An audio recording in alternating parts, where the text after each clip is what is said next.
Good morning, student. This is your English class. My name is Shabana Baloch from Crystal School. So today we are going to discuss the question answers of The Girl Who Ate Books.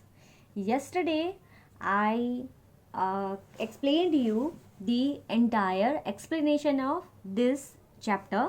I hope आपने वो पूरा chapter का explanation अच्छे से सुन लिया होगा, आपको story भी अच्छी लगी होगी. और आज हम शुरू करने जा रहे हैं हमारे question answers. So I request all of you to open this book and open page number 114. The chapter number is the girl who ate books. Okay, so I also hope that you have already completed your hard words and meaning in your classwork notebook with beautiful handwriting as I told you. And now come to the page number 118 where the comprehension part is given. Okay, so in the first question A, we have to do the true and false. Okay, what is true and what is not true, जो सही है और जो सही नहीं है. ठीक है, so the first is the child loved story so much that the characters from the story she heard were like people who lived in her house. So this is true. Now second is the child family considered her a pest because she would not stop reading. So that is not true. Third is the child lost her peace of mind because nobody told her story anymore. That is not true. Now the fourth one is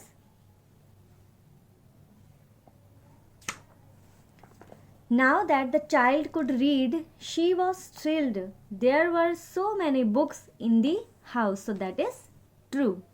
Fifth is the child wanted to taste the book because she was hungry. That is not true. Sixth is the child tried to hide her mistake by tearing out the page and throwing it away. That is also not true. उसने क्या किया था, पूरा page फाड़ा और उसने वो page पूरा खा लिया था और वो पेज उसने फेंका नहीं था कहीं. So that is also not true. So you have to write down this question in the book only. Now we'll discuss the question answers.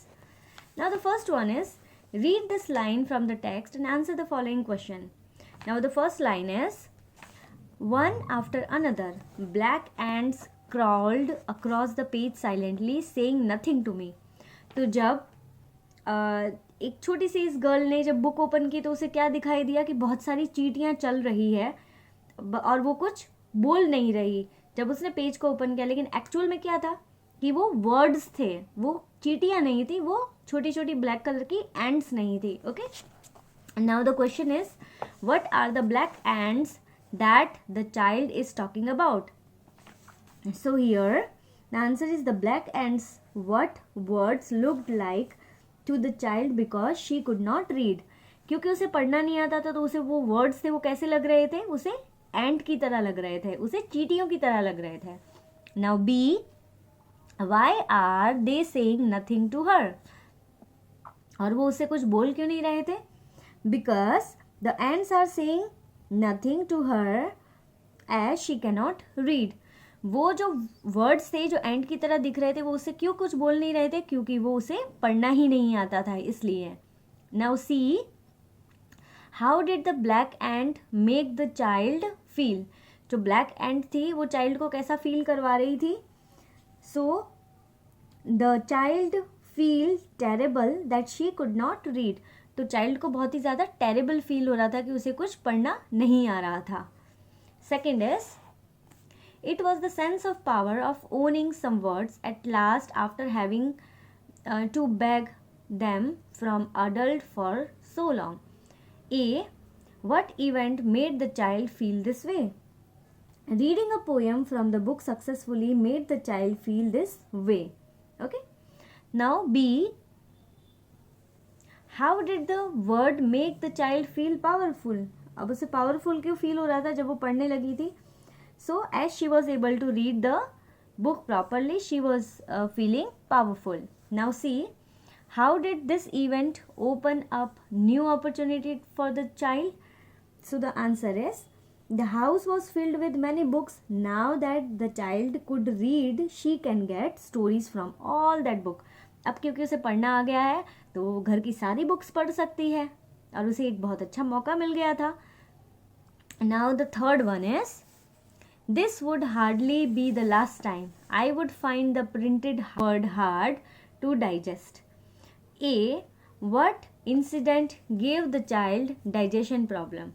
So the incident is, as the little girl ate the entire page, for that reason she had digestion problem.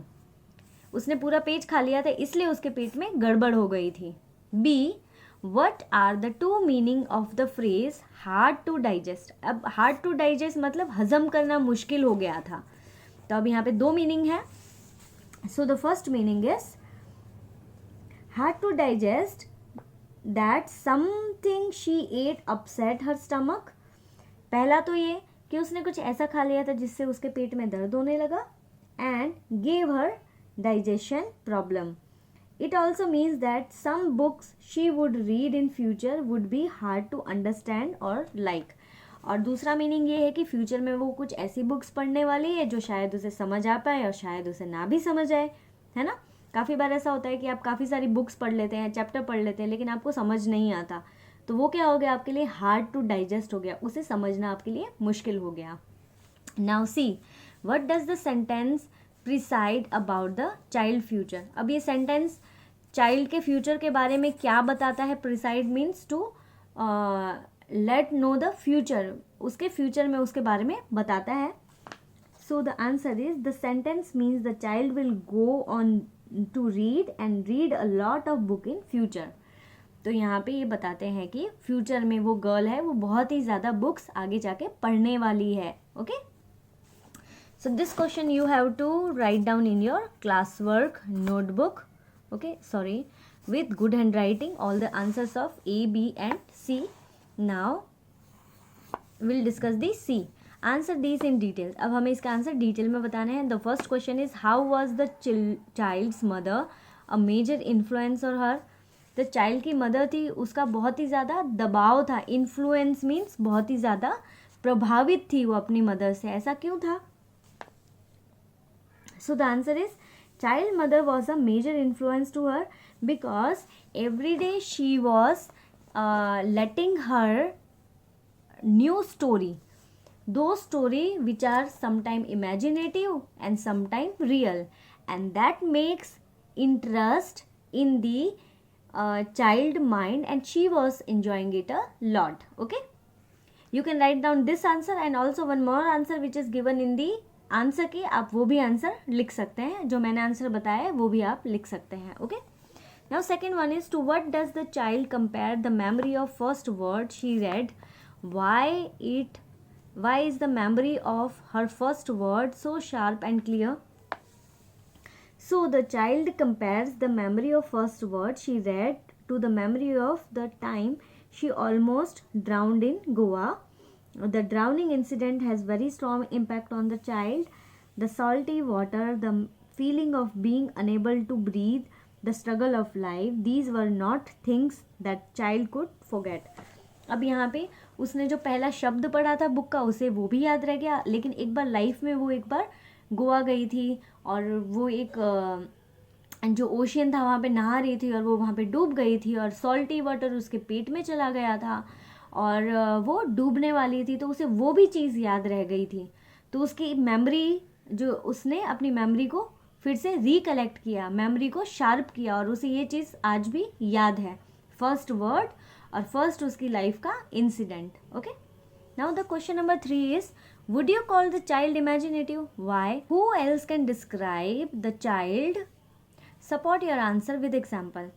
अब आपको क्या लगता है कि वो child imaginative था और क्यों था, और आप कैसे डिस्क्राइब करेंगे उसके बारे में, और हमें इसका एग्जाम्पल देना है. Okay, so we can see here the child was very imaginative. We know that because she would imagine all the story character like Tuntuni, Chhota Bhim, बाबा यागा, all the cartoon character in sitting in the room with her mother. The child is also curious. She wanted to satisfied with kind of storytelling. तो हमें वो child imaginative इतनी थी कि वो घर पे, वो रूम में बैठी होती थी, वो इमेजिन कर लेती थी कि उसके आसपास बहुत सारे करेक्टर्स आ गए हैं और सारे उसके सामने आके बैठे हुए हैं, जैसा हमने बिगनिंग में देखा था ना कि बहुत सारे कार्टून करेक्टर्स उसके बेड के पास आके बैठ गए हैं। तो वो बस ऐसे ही फील करती थी, वो इतनी ज़्यादा इमेजिनेटिव थी। और वो डिस्क्राइब क्या करता है उस चाइल्ड के बारे में कि चाइल्ड बहुत ज़्यादा इमेजिनेटिव है, और ये इमेजिनेशन उसे कहाँ से मिली, उसकी मदर के पास से मिली, बिकॉज उनकी जो मदर है वो एवरीडे उनको स्टोरी सुनाती थी और उसे स्टोरी इतनी पसंद आती थी कि वो उसे इमेजिन करने लगती थी और वो उसे मज़ा आता था, वो डिटेल जानना चाहती थी हर चीज़ की। Okay, so this is the answer of 3. Now what you have to do is you have to write down question number B, and in question number C you have to write down question number 1 and 2 only in your classwork notebook, not 3. Okay, 3 don't write 3, only 1 and 2. Now here, now this one is not that much important, it is only about the story. So here we can see in the grammar part. Now in the grammar there are active voice and passive voice, जो आपने already previous class में थोड़ा बहुत इसके बारे में पढ़ लिया है, और ग्रामर में भी चैप्टर है वो हम पढ़ने वाले हैं, but here we have another exercise, so directly we are doing the exercise. Okay, so we can see here in exercise A, change this sentence from the active voice and passive voice. Okay, तो यहाँ पे active voice में question दिया गया है और हमें इसे पैसिव वॉइस में कन्वर्ट करना है. तो आपको याद रखना है कि पैसिव वॉइस में हम कन्वर्ट करते हैं तब क्या होता है, जो ऑब्जेक्ट है वो मेन हो जाता है और जो एक्टिव वॉइस है उसमें सब्जेक्ट मेन होता है. ठीक है, जैसे कि कोई सिंपल सेंटेंस को हम किसी के द्वारा करके बताते हैं ना, वो बन जाता है हमारा पैसिव वॉइस. ठीक है, now the first one is he wrote the book in 1 month. उसने ये बुक 1 महीने में लिखी. The book was written by him in 1 month. उसकी बुक लिखी गई उसके द्वारा 1 महीने में. तो दोनों का मीनिंग सेम रहेगा लेकिन कहने का तरीका बदल जाएगा. Second is every one admires the soldiers. अब एडमायर मीन्स तारीफ करना या प्राउड फील करवाना. So the answer is the soldiers are admired by every one. तो यहाँ पे हमने एडमायर्ड बाय एवरी वन इस तरह से हमने करके पूरा सेंटेंस चेंज कर दिया. 3. I keep the butter in the fridge. So the answer is the butter is kept in the fridge. 4th, the doctor asked Vidya to take some vitamin pills. So the answer is Vidya was asked to take vitamin pill by the doctor. Now 5th one is we use tomato, onion and garlic to make the sauce. So answer is tomato, onion and garlic were used to make the sauces. Now 6th one is the technician skillfully operated the complicated machine. Complicated means बहुत ही मुश्किल से technicians ने उस machine को चलाया. So the complicated machine was operated by the technician skillfully. Okay. Now this B is passive to active हमें करना है. ऊपर वाले में हमने क्या किया, एक्टिव टू पैसिव किया. अभी यहाँ पे पैसिव टू एक्टिव करना है, उल्टा करना है. The last over was bowled by Timothy. Timothy bowled the last over. Second, I was asked to meet principal. They asked me to meet the principal. ये एक सिंपल सेंटेंस हो गया. My watch was stolen yesterday. So the answer is somebody stole my watch yesterday. 4th is the school was struck by lightning. Lightning means bijli girna. Lightning struck the school is the answer. Now 5th one is the Leonardo da Vinci death. The Mona Lisa was purchased by King Francis of France. This is the Mona Lisa, world most famous beautiful picture. Now the answer is the King Francis of France purchased the Mona Lisa after Leonardo da Vinci's death. Leonardo da Vinci कौन है, वो एक painter है, बहुत ही famous painter है. 6th is the city was nearly destroyed by the cyclone. So the answer is the cyclone nearly destroyed the city. Okay. So you have to do till 6th. अब ये आपको कहाँ करना है, this also you have to write down in the class work with answer. Okay, this one and this one, C, A and B both in the class work. Now turn the page. Here we have vocabulary. अब यहाँ पे बहुत सारे words दिए गए हैं, जैसे कि rotten मतलब पका हुआ, engaging busy, tropical जो किसी ओशियन के पास जगह होती है, मैसिव मीन्स बहुत बड़ा, पॉर्श मीन्स बहुत ही अच्छी जगह पे अगर कोई चीज़ होती है उसे कहेंगे पॉर्श, एलिगेंट देखने में सुंदर, इन्फॉर्मेटिव मतलब इन्फॉर्मेशन देने वाला, रेयर जो बहुत कम मिलता हो, एग्जॉटिक जिसे देखकर बहुत ही अच्छा लगे, जूसी जूस वाला, टार्ट, शैबी मतलब गंदा, lush, and then inspiring, glooming, evergreen, sour, fascinating. Okay, so these are the words. अब हमें इस वर्ड्स को यहाँ पे मैच करना है, ठीक है, कि ये वर्ड्स किस किस के साथ कहाँ कहाँ लग सकते हैं. So here I have rots few. अगर आपको और मैच करने हैं तो आप मैच कर सकते हो, ठीक है. अब एप्पल कैसा होता है, उसकी क्या क्या वैरायटी है. तो एप्पल पक सकता है, हाँ, तो उसे कहेंगे रॉटन. एप्पल थोड़ा सा क्या होता है, खट्टा भी होता है, सॉर होता है, so that is also true.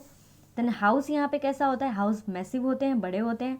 House देखने में कैसा है, एलिगेंट है. और हाउस कभी कभी कैसा होता है, घर के अंदर अगर साफ ना रखे तो बिल्कुल शैबी हो जाता है, so that is shabby. Now book, book हमें क्या करती है, बुक हमें इंस्पायर करती है, और काफ़ी बुक बहुत रेयर भी होती है.